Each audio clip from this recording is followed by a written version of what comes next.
Our Power Plays of the Week brought to you by Dave Campbell's Texas Football Magazine begin here at AC Bible Stadium, where Leander Rouse defeated their rivals from Leander High School 45-12, your final score. Some big highlights in this game. It all starts up front with the offensive line for the Raiders and their quarterback, Billy Ray McCrary. Behind him and fake to him. McCrary to throw down the middle, has a man, caught at the 5, in for a touchdown for Rouse. What an outstanding catch by Jackson Franks.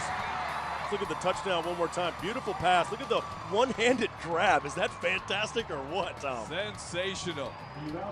So he got behind the defender, Matthew Long. Meanwhile, just down the road at Gupton Stadium, congratulations to Cedar Park's Chris Hutchings, who scored his first touchdown since 2012 after sitting out all of last year with an ACL injury.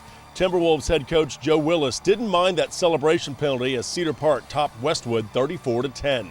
Undefeated Round Rock McNeil squaring off with Killeen Ellison at Leo Buckley Stadium in Killeen. McNeil continues to impress this season under Howard McMahon, their head coach. The Mavs win it 33-20 to improve to 3-0. That has not happened since George W. Bush was in office. 9/11 theme throughout the nation as Copper's Cove, with their proximity to Fort Hood, always loaded with military kids. The Dogs aren't afraid of a little rain as the Double C travel to Dragon Stadium to play Round Rock. Check out Liam Beard with the TD run against the Dogs of Copper's Cove. 26-0, the Dragons slay the Dogs. Another Round Rock ISD squad, Cedar Ridge, hosting a Killeen area team in Shoemaker. CJ Rittenhouse gets it going for the Raiders. Joseph Massey to Rashawn Taylor. How about that 70-yard hookup? That's big time as Cedar Ridge improves to 3-0 with a 37-12 win over Shoemaker. Elgin scoring 44 points a game under new head coach Jim Garfield, including a loss to Vandegrift. Another Leander ISD team, Vista Ridge, is off to an undefeated 3-0 start. Ranger junior Matthew Snow had 189 yards on 27 carries. Jordan Smith had one of the longest runs from scrimmage in week 3. Check him out, showing you some speed in a 75-yard touchdown run. In fact, Smith had several TDs on the night, showing you power in addition to his speed. Fittingly, it was number 44 to Quan Patton for Vista Ridge, who helped the Rangers overcome a 22-21 deficit with the play of the game on this 69-yard kickoff return for a touchdown. Vista Ridge outscored Elgin 21-6 in the second half as the Rangers win it 35-22. To Jerry World we go. No, this time we're going to Liberty Hill. Jerry Vance and his Panthers hosting Brownwood. What a wild game here. Harley Price with a TD for the Lions of Brownwood. There were some big plays in this game. Few teams can run the ball more effectively than the Liberty Hill Panthers. Call it old school or call it what you will. Stopping the Panthers' run game is no easy chore. 43-36, Liberty Hill beats Brownwood. Let's go south to San Antonio as Southwest was battling the Lee Volunteers. The Dragons can run the football as well. Riley Riggs with the nice run. Now, you might remember Minnesota Vikings quarterback Tommy Kramer. Well, he guided the Lee Volunteers to the 1971 Class 4A state title over Wichita Falls High in the first high school football game ever played at Texas Stadium in Irving. This QB, Kyle Fuller for Lee with a nice gain as the Volunteers would go on to win it 42-27 despite a valiant effort from Tyrone Middleton and the Southwest ground game. Laredo United driving up I-35 to play San Antonio Clark in a driving rain. Clark ran the football well and they go on to win it 33-20.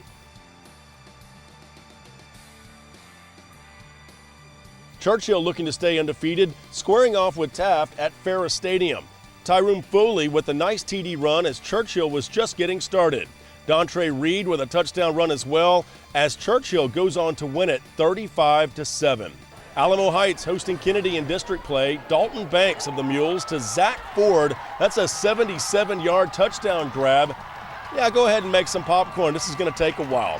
That was long, but this one's longer. 99 yards as Greek Shelter hauls it in as the Mules of Alamo Heights roll on.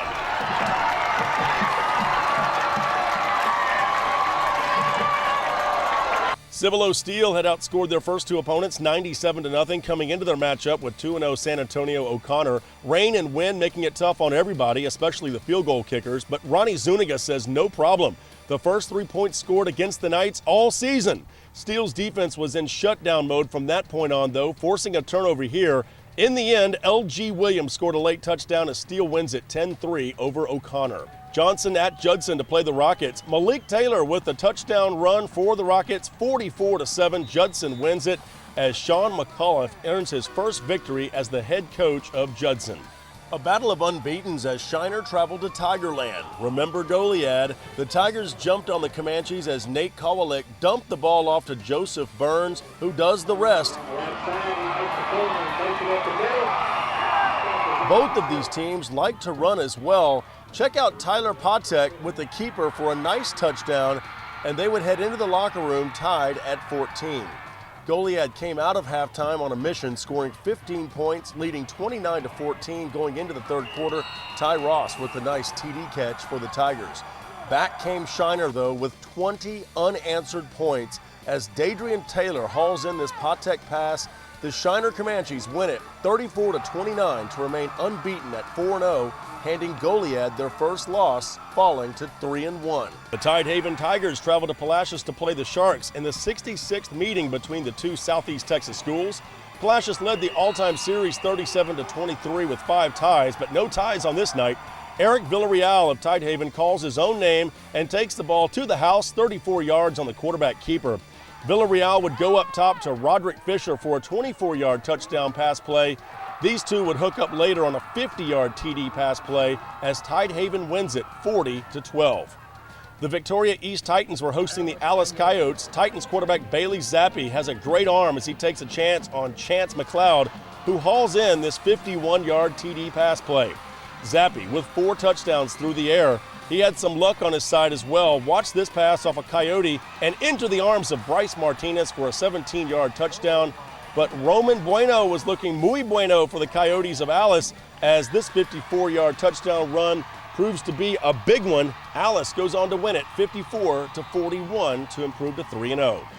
Gregory Portland seeking their first win on the young season. Blaine Monroe says hold everything as he scores a touchdown to make it 6-0. Victoria West answers back as Gamarcus Gertie on the quarterback keeper for a TD. The Warriors will put it into gear as Gertie connects with Malcolm Peoples. Victoria West wins it 44-34. Let's go further south through the valley as Mission Pioneer was hosting Corpus Christi Ray, who got a huge play from their quarterback Armando Garza. Look at that, he's gone. Ray raced out to a 24-0 lead in the first quarter and never looked back, winning at 37-8 to remain undefeated. Let's stay in the valley as Mercedes on the road at La Feria. On the punt, Mercedes return man Brandon Gutierrez making some magic here. He'll break for the sideline, and then it's off for the foot race. He is in the end zone. Touchdown Tigers. Mercedes wins it 28-14. Harlingen and McAllen here. Not a touchdown for the Cardinals, but a nifty play. Sophomore Jesse Castro doing his best Johnny Manziel impression here. Before this play's over, Castro will evade 10 defenders. Yes, I said 10, as in T-E-N defenders. Cannot tackle Jesse Castro. Are you kidding me? That's what you call skills. McAllen wins the game, though, 21-14. Now to the big city of Houston for a battle of Mustangs as Spring Westfield used a 29-point second quarter to surprise North Shore 36-27. Latavius Downs will not go down, using a tightrope down the sideline for a touchdown. Westfield improves to 2-1, and they get ready for district play against Montgomery. A.J. Tisdale scores a touchdown for Westfield. They say they're ready with this nice scamper. North Shore falls to 1-2, staring at Euless Trinity Friday. It was the battle line on Highway 59 as New Caney and Porter broke in their new Texan Drive Stadium. Nice, 8,500 fans on hand to watch the game in the largest jumbotron in the state of Texas high school football, I might add. Pretty cool, huh? There are some offensive fireworks in this one. How about a 58-33 New Caney win? The Eagles got 3 touchdowns from running back Marte Allison as he carried the ball 23 times for 134 yards. Timothy Ware was sensational on the ground as well for New Caney at quarterback with 205 yards rushing and 2 TDs, plus another 2 touchdowns through the air. New Caney wins by 25 points to improve to 3-1, dropping the Spartans to 1-2. New Caney has won 5 in a row over their rivals from Porter. Clear Creek at Deer Park. Check out Wildcat quarterback Chase Hildreth on the 81-yard hookup with Brandon Hauser for a 7-0 lead. Now you know why Hildreth had 662 yards passing and 2 touchdowns in the first 2 games for Clear Creek. Deer Park's QB, Cameron Thompson, with a keeper, a 40-yarder. Yeah, that's a touchdown. Trey Farmer added a TD run for the Deer before halftime. Now, Jaden Woodson did have a nice kickoff return for a touchdown on the other end for Clear Creek, but in the end, it is Deer Park improving to 3-0 with a 24-14 victory. Undefeated Seven Lakes out of Katy, scoring off with once beaten Clear Falls. Spartans QB Tristan Hibbler to Cameron Thomas as Seven Lakes scored 27 points in the second quarter to go up 37-10 at the half against Clear Falls. Kenneth Odina of Clear Falls with the scoop and the score, but too little too late. Seven Lakes wins it 43-21.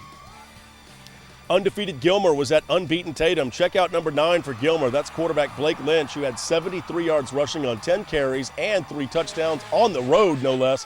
Gilmer wins this East Texas battle despite a long, strong comeback from Tatum. 41-35 your final. Gilmer improves to 3-0. Let's end on Highway 287 near I-45 as Ennis was hosting Waxahachie.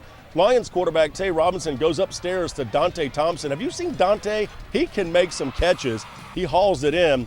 Thompson Taylor gives Ennis a 14-7 lead, and then Trey Elliott will put some icing on it as Ennis wins over their rivals from Waxahachie 28-7. That concludes our Power Plays of the Week for Week 3. I'm Jeff Power. We'll catch you next week.